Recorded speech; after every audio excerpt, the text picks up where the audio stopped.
Iran Israel अमेरिकी जंग ने पूरे देश में तबाही मचा दी है। इस तबाही में एक साथ 10 बड़े देश शामिल हो चुके हैं, या यूं कहें कि इसकी चपेट में आ चुके हैं। दरअसल अमेरिका और इजराइल की कार्रवाई के बाद अब ईरान ने बड़े पैमाने पर जवाबी हमला किया है। ताज़ा जानकारी के मुताबिक ईरान ने बैलिस्टिक मिसाइलों से एक साथ 8 देशों में स्थित ठिकानों को निशाना बनाया है। मध्य पूर्व में हालात तेजी से बिगड़ रहे हैं। ईरान के जवाबी हमले से एक साथ 8 देशों में धमाके गूंजे हैं। इसके जवाब में ईरान ने भी इजराइल पर जवाबी हमले शुरू कर दिए हैं। मीडिया रिपोर्ट के मुताबिक ईरान ने पलटवार करते हुए करीब 400 मिसाइलें दागी हैं। सबसे पहले किन देशों को बनाया गया है निशाना, वो देखिए। निशाना बनाए गए देशों में सबसे पहले Israel, Bahrain, United Arab emirates, Qatar, Saudi Arabia, Jordan, Kuwait और इराक शामिल हैं। बताया जा रहा है कि ईरान ने मध्य पूर्व में मौजूद अमेरिका के कम से कम 7 सैन्य अड्डों को मिसाइलों से निशाना बनाया। अगर इजराइल को भी जोड़ ले तो ये 8 देशों पर एक साथ किया गया जवाबी हमला माना जा रहा है। वहीं आपको बता दें कि ईरान के हमले से पहले इन हमलों में दक्षिणी ईरान में 40 छात्राओं की मौत हो गई, जबकि 45 घायल हैं। ईरान ने यूएई के सबसे ज्यादा आबादी वाले शहर दुबई को भी निशाना बनाया है। अब ये हमले कहां कहां हुए हैं, ये भी जान लीजिए। बहरीन में अमेरिकी नौसेना के 5th फ्लीट हेडक्वार्टर को टारगेट किए जाने की खबर है। मनामा में धमाकों की आवाज गूंजी है। कतर की राजधानी दोहा में कई विस्फोटों की आवाजें आई। रक्षा मंत्रालय ने कहा कि देश के एयर स्पेस में कई मिसाइलें दाखिल हुई हैं। कतर ने तुरंत एयर स्पेस बंद कर दिया और सभी उड़ानें रद्द कर दी हैं।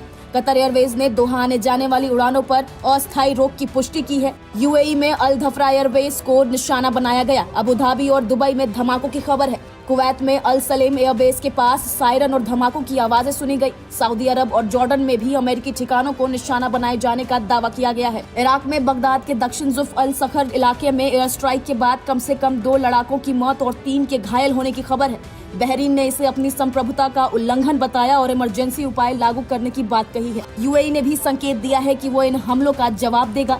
इस बीच ब्रिटेन ने बहरीन, कुवैत, कतर और यूएई में अपने नागरिकों को सुरक्षित स्थानों पर जाने की सलाह दी है। अब आपको ये भी बता दें कि अमेरिका और इजराइल ने क्या क्या किया। जवाबी कार्रवाई से पहले यूनाइटेड स्टेट्स और इजराइल ने ईरान के भीतर कई अहम ठिकानों पर हमले किए थे। तेहरान और आसपास के सैन्य प्रतिष्ठानों को निशाना बनाया गया। ईरान के राष्ट्रपति भवन और खुफिया एजेंसी मुख्यालय पर हमले का दावा किया गया। परमाणु ठिकानों, जिसमें फोर्डो जैसे संवेदनशील साइट शामिल हैं, उन पर भी कार्रवाई की खबरें आई। अमेरिकी राष्ट्रपति डोनाल्ड ट्रंप ने कहा कि ईरान को कभी परमाणु शक्ति नहीं बनने दिया जाएगा और अमेरिकी सेना निर्णायक कार्रवाई कर रही है। इजराइल ने दावा किया कि ये हमले ईरान की मिसाइल और परमाणु क्षमता को कमजोर करने के लिए थे। अब आपको ये भी बता दें कि कतर में मोबाइल फोन पर वार्निंग अलर्ट बज गए हैं, जिसमें लोगों से सुरक्षित जगहों पर पनाह लेने की अपील की गई। कतर में एयर स्पेस को बंद कर दिया गया है और सभी फ्लाइट को रद्द कर दिया गया है। कतर एयरवेज ग्रुप ने कंफर्म किया कि कतर एयरवेज के बंद होने की वजह से दोहा आने जाने वाली उसकी फ्लाइट्स पर कुछ समय के लिए रोक लगा दी गई है।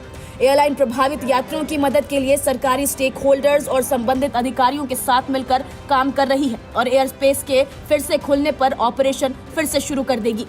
ईरान की इस जवाबी कार्रवाई ने पूरे क्षेत्र को युद्ध जैसे हालात में लाकर खड़ा किया है। कई देशों ने एयर स्पेस बंद कर दिए हैं, फ्लाइट्स रद्द हो रही हैं और सैन्य सतर्कता बढ़ा दी गई है। विशेषज्ञों का मानना है कि अगर ये टकराव यही नहीं थमा तो ये क्षेत्रीय युद्ध से आगे बढ़कर वैश्विक संकट का रूप ले सकता है। मध्य पूर्व अब बारूद के ढेर पर खड़ा है और अगला कदम तय करेगा कि ये सीमित संघर्ष रहेगा या बड़े युद्ध की शुरुआत। आपको बता दें कि इस बार टकराव की वजह क्या थी। तो दरअसल इस बार ईरान के परमाणु कार्यक्रम, उसकी लंबी दूरी की मिसाइल क्षमताओं और मध्य पूर्व में बढ़ते प्रभाव को लेकर बढ़ा तनाव है। इजराइल और यूनाइटेड स्टेट्स का आरोप है कि ईरान परमाणु हथियार क्षमता के करीब पहुंच रहा है और क्षेत्र में प्रॉक्सी नेटवर्क के जरिए उनकी सुरक्षा को चुनौती दे रहा है। हालिया एयर स्ट्राइक और उसके जवाब में मिसाइली हमलों ने हालात को सीधी सैन्य भिड़ंत में बदल दिया है, जिससे ये मौजूदा संघर्ष भड़क उठा है। नमस्कार, मैं हूं मानक गुप्ता। अगर आपको हमारा ये वीडियो पसंद आया हो तो इसे लाइक और शेयर जरूर करें और हाँ, हमें सब्सक्राइब और फॉलो करना ना भूलें ताकि आप देश और दुनिया की कोई खबर मिस ना करें। तो जुड़े रहिए हमारे साथ और देखते रहिए न्यूज़ 24।